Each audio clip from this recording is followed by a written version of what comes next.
BMG მამუკა ბახტაძის პროგრამის კიდევ ერთი აქცენტი ქვეყანაში მაღალტექნოლოგიური გრძელვადიანი ინიციატივების მოზიდვაც არის ეს იმ ფონზე, როდესაც აქცენტის ბოლო მონაცემებით ქვეყანაში პირდაპირ უცხოური ინვესტიციები მნიშვნელოვნად თითქმის 33%-ით შემცირდა. პრემიერის პროგრამაში მოხდა ანაკლიის სპორტიც, რომელიც პროგრამის მიხედვით არამხოლოდ მნიშვნელოვან გავლენას მოახდენს საქართველოს სატრანზიტო პოტენციალის ამაღლებაზე, არამედ გაზრდის საქართველოს როლს რეგიონში და აქცევს მას ლოგისტიკურ ჰაბად. ბიზნეს მედია ლანჩი რამადა ინკორ თბილისში ბევრად ადრე ჩავწერეთ, ვიდრე სამთავრობო ცვლილებები მოხდებოდა, თუმცა ისე გამოვიდა, რომ ყველა ამ თემას ვეხმიანებით შემოგვიერთდით და თავად დარწმუნდით ამაში.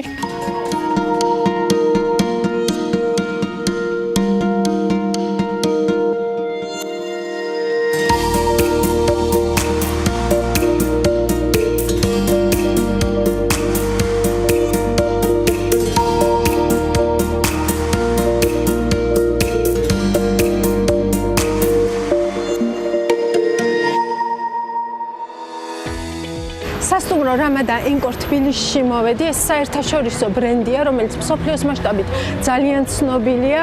ამ ბაზარზე კი უკვე ერთი თვეა რაც არსებობს და როგორც ვიცი, ძალიან დიდი პოპულარობითაც სარგებლობს. უკვე მე ამ კარებში პირველად შევალ ბიზნეს ლანჩს მასპინძლობს რამადა ინკორ თბილისი. ვისაუბრებთ ეკონომიკაზე, გრძელვადიანი ინვესტიციების მნიშვნელობაზე, სტუმრებთან ერთად დროა გავიცნოთ ლიდერები. თამარ ახალაძე Ocean Capital-ის გენერალური დირექტორი. აქვს კერძო სექტორში მუშაობის უმცირე 15 წლიანი გამოცდილება, ძირითადად უძრავი ქონების და სოფლის მეურნეობის მიმართულებებით. დღეს ის და მისი კომპანია, რომელიც 60 წლიანი გამოცდილების მქონე ჯგუფის წევრია, საქართველოში ახორციელებს უმაღლესი ხარისხის, თანამედროვე დიზაინის მქონე ენერგოეფექტურ და უსაფრთხო პროექტებს. უკვე განხორციელებული მნიშვნელოვანი ინვესტიციების გარდა, Ocean Capital გეგმავს გაზარდოს ინვესტირება საქართველოში გრძელვადიანი პერსპექტივით, როგორც უძრავი ქონების, ისე ენერგეტიკის, ტრანსპორტის და სხვა სექტორებში. კეთი ბოჭორიშვილი, ანაკლია სიტის აღმასრულებელი დირექტორი. აქვს მართვის უმცირე 17 წლიანი გამოცდილება. აქედან 7 წელი საქართველოს საჯარო სექტორში, სადაც პასუხისმგებელი იყო რამდენიმე მნიშვნელოვანი მიმართულებით.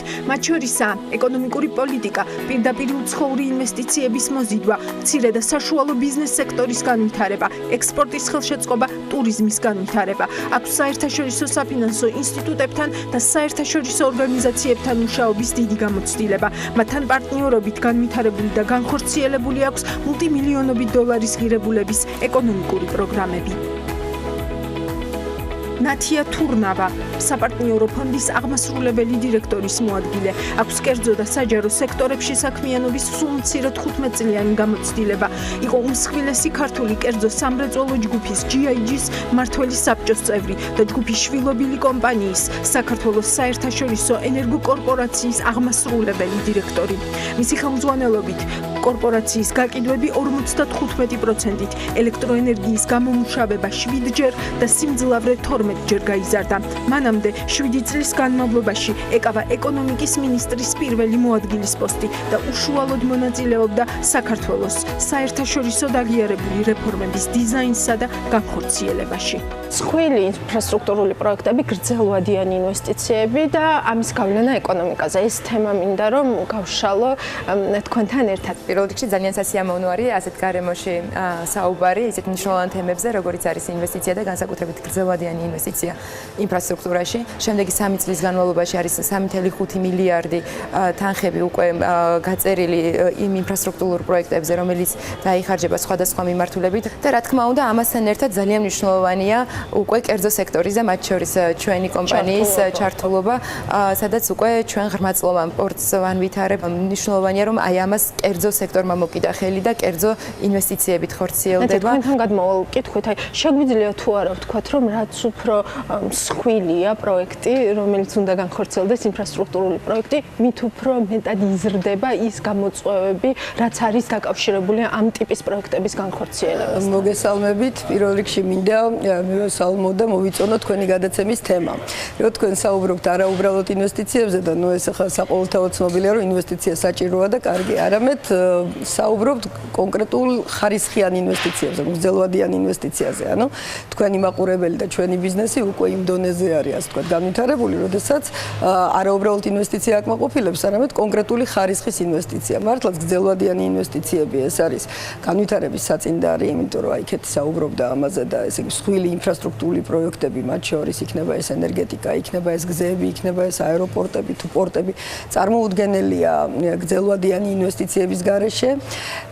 თქვენს მართალი ვძანდებით, რომ გრძელვადიან ინვესტიციას აქვს თავისი მახასიათებლები, მართალია ასე ვთქვათ, უგებაც მეტია, ღირებულებაც ბიზნესის უფრო იზრდება, მაგრამ ამ დროს რისკებიც მეტია, ყველაფერი შეიძლება მოხდეს, როგორც გეოპოლიტიკაში, ასევე ბაზარზე და ასე შემდეგ.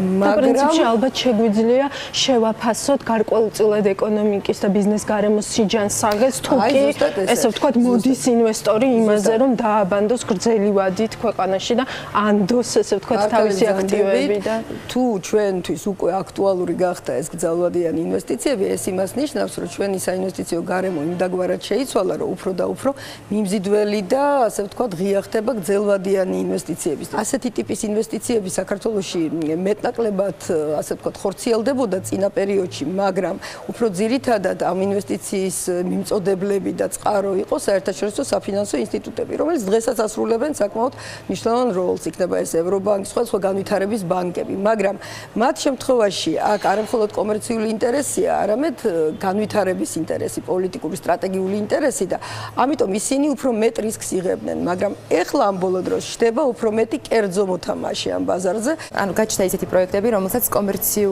კომერციულად შეიძლება საინტერესო იყოს და ისევ და ისევ მიუთითებს, რომ ქვეყანაში უკვე ის გარემო არსებობს, რომ კერძო კომპანიები მსგავსი პროექტებით დაინტერესდნენ და ეს ასევე იყოს კომერციულად საინტერესო. გარემოზე რადგან საუბრობთ ამ შემთხვევაში, ასე ვთქვათ, თაკოს პოზიციაც საინტერესო იქნება, იმიტომ რომ ერთ-ერთია ვინც გაჩნდა და ასე ვთქვათ, დაინტერესდა ამ ბაზრით და კონკრეტულად ამ დროს, აი რამდენად ბიზნეს გარემოს თვალსაზრისით რა არის მნიშვნელოვანი, როდესაც ჩვენი გადაცემის მეშვეობით ვესაუბრებით ხოლმე ინვესტორებს, ისინი ამბობენ, რომ აუცილებლად აქტივები და საკუთრება უნდა იყოს დაცული და ამავდროულად უნდა არსებობდეს გარკვეული განჭვრეტადობა იმასთან დაკავშირებით, თუ რა ტიპის რეგულაციები შეიძლება ჰქონდეს ქვეყანას და რამდენად სწრაფად შეიძლება იცვლებოდეს ეს რეგულაციები. კომპანია, ეს არის ევროპული დეველოპერული კომპანია Ocean Capital, რომელიც Ocean Capital საქართველოში, ეს არის Ocean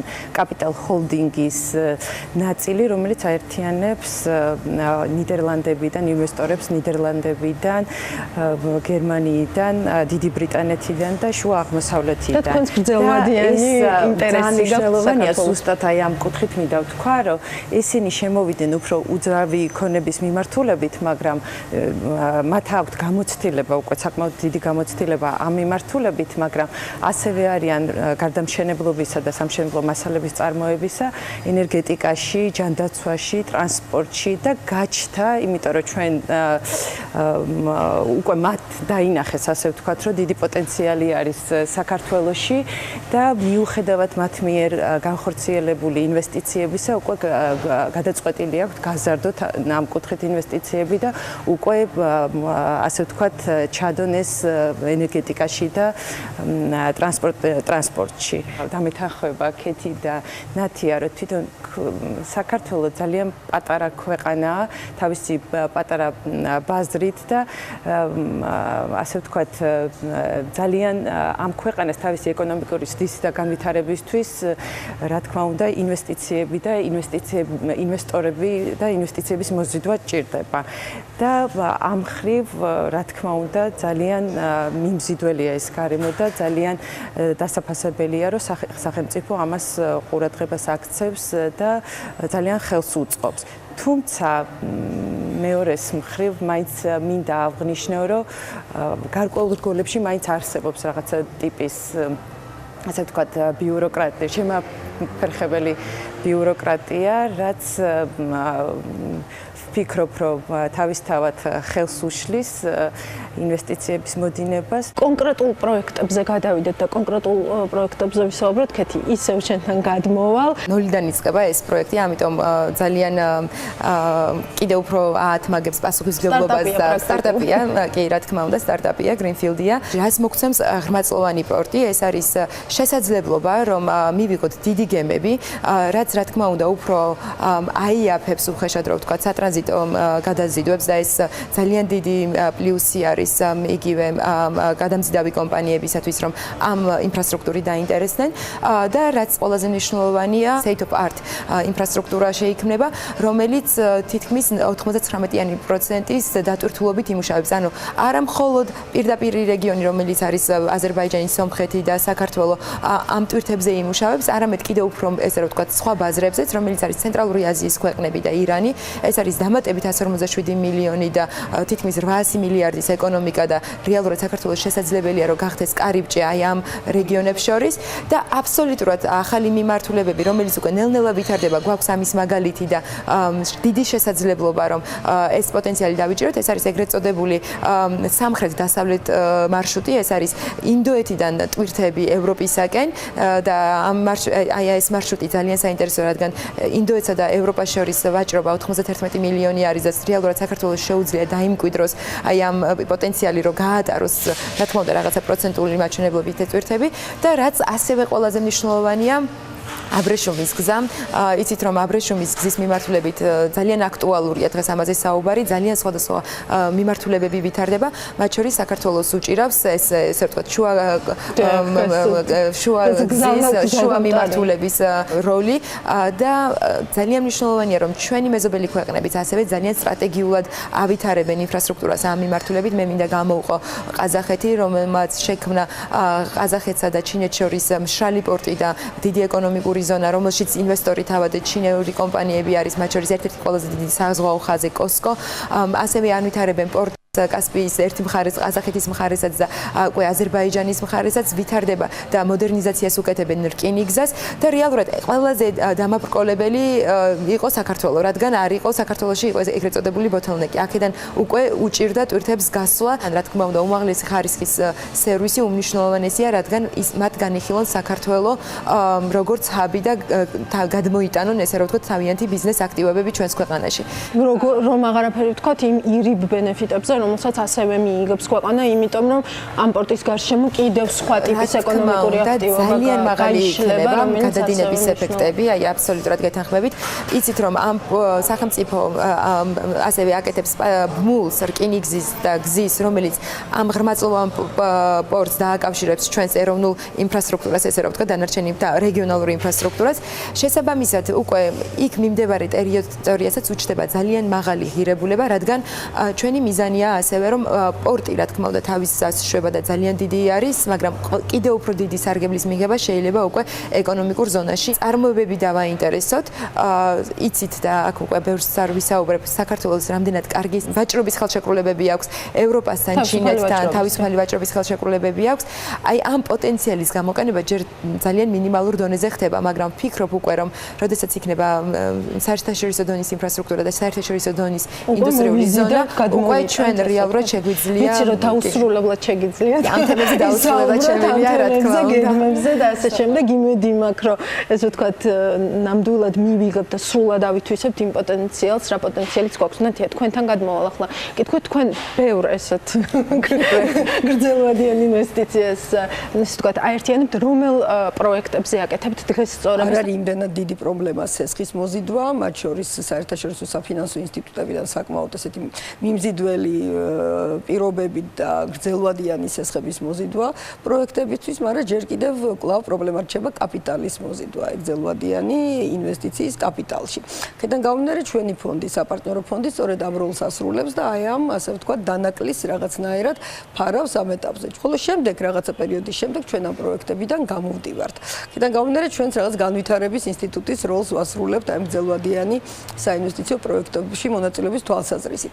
ბევრი პროექტი გვაქვს მართლაც ვძანებთ ცნობილია ჩვენი ენერგეტიკული პროექტები პირველ რიგში იქნება ეს ნენსკრას ჰიდროელექტროსადგური თუ გარდაბნის თბოსადგური თბოელექტროსადგური რომელიც მართლაც კარგი მაგალითია ინფრასტრუქტურული გრძელვადიანი პროექტების მაგრამ მე დღეს არ მინდა ამ პროექტებზე საუბარი იმიტომ რომ საკმაოდ დიდი დრო არის ასე თქვა თქვენი ეთერის დათმობილი ამ პროექტებისათვის მე მინდა გამოვყო კიდევ ერთი ძალიან საინტერესო პროექტი რომელშიც ჩართულია საპარტნიორო ფონდი ეს არის სამოქალაქო ავიაციისთვის და ავიახომალდებისთვის ნაწილების დამზადება. ძალიან მიყვარს ეს პროექტი მე პირადად.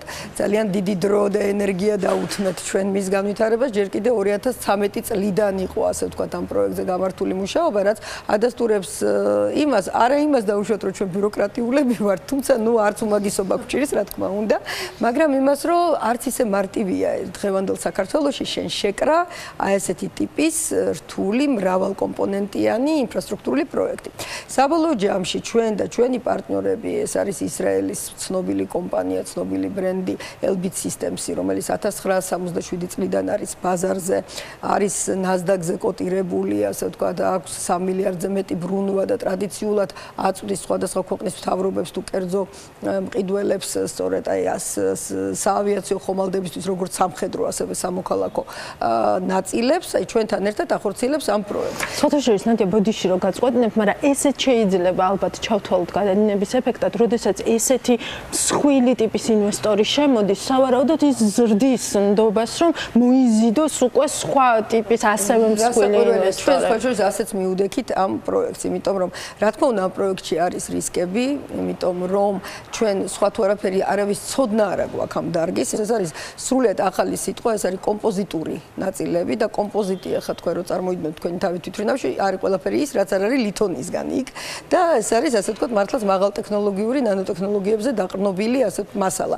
მსგავსი გამოცდილება ჩვენ არავის არ ქონდა. სხვა შორის ეს იყო ერთ-ერთი მიზეზი, რომ რატო გაგრძელდა ასე პროექტზე მუშაობა, იმიტომ რომ ჩვენი ყველაზე ასე ვთქვათ მსხვილი და განვითარებული ბანკებიც კი უყურებდნენ საკმაოდ სარისკოდ ამ პროექტს და არ შედიოდნენ მაშინ მხოლოდ იმის გამო, რომ ცოდნა ამ დარგის ცოდნა ნოუ-ჰაუ ხო არ არის და სწორედ ეს პროექტი ჩვენთვის არის არა მხოლოდ და არა იმდენად კომერციულად მიმზიდველი, არამედ ამ ნოუ-ჰაუს გავრცელების შესაძლებლობა.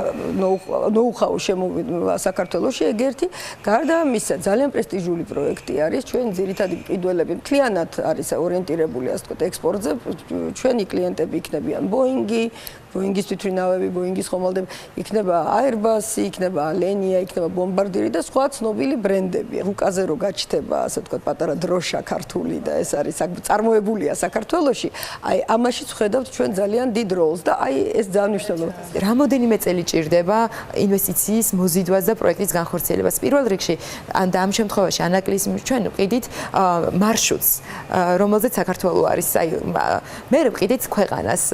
მე უკვე ჩავდივარ და ყიდით უკვე კონკრეტულ პროექტს. აქედან გამომდინარე, სანამ ჩვენ კონკრეტულ თითოეულ პროექტზე დავალთ, ძალიან წინასწარი ბევრი სამუშაოა გასაკეთებელი. აი Panasonic-მა 3 წლიანი შესწავლის შემდეგ გადაწყვიტა, რომ თავისი სერვისები, ბიზნეს აქტივობები ჰამბურგის, ესე რომ ვთქვათ, ჰამბურგიდან გადმოეტანა თბილისში.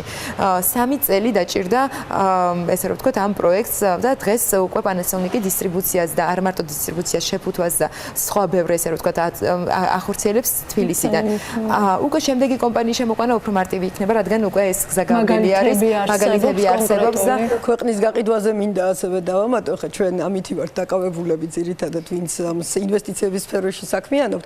ჩვენ ვართ უნიკალური ქვეყანა, სადაც პოტენციურად ინვესტიციის განხორციელება არ მხოლოდ უსაფრთხო, სარფიანი, სტრატეგიული მიმზიდველია, არამედ სასიამოვნოც არის. და აი ამაში გვეხმარება ძალიან ჩვენი კულტურა, ჩვენი ისტორია, ჩვენი სტუმართმოყვარეობა, ჩვენი სიტყვა, ჩვენი ადამიანები. ის რომ საქართველოს შეგვინო 8000 წლის და ასე შემდეგ. ყველაფერი ეს იმიჯს ხმნის. სწორედ აი ასევე მოხდა ჩვენთანაც, იმიტომ რომ როგორც აღნიშნე, თავდაპირველად ერთი ინვესტორი იყო, რომელიც შემოვიდა და მას მოიყოლა, ასე ვთქვათ, ეს სხვა დანარჩენი მსხვილი ინვესტორები. Ocean Capital-ი ამჟამად ახორციელებს რამდენიმე მაღალი კლასის საცხოვრებელი სახლის პროექტებს. ძალიან მნიშვნელოვანი არის, რომ როდესაც ესენი შემოვიდნენ ბაზარზე, ნახეს, რომ მაღალი ხარისხის ნაკლებობა იყო, თავისთავად ეს ძალიან კონკურენტული გარემო არის ამ კუთხით უძრავი ქონების სფეროში და გარკვეულწილად გადაწყვიტეს, რომ ახალი ტექნოლოგიები შემოეტანათ, როგორიც არის მზის სოლარული პანელების შემოტანა. კომპანიას აქვს დიდი გეგმები და უნდა რომ იყოს როგორც ნდობით აღჭურვილი, ასე ვთქვათ, დეველოპერული კომპანია და რაც თავარია იყოს გამჭვირვალე. მე ის გადამრჩენია, რომ წარმატებები გისურვოთ თქვენს, ჩვენს ქვეყანასაც. ძალიან დიდი მადლობა კიდევ ერთხელ, რომ იყავით ჩვენთან ერთად.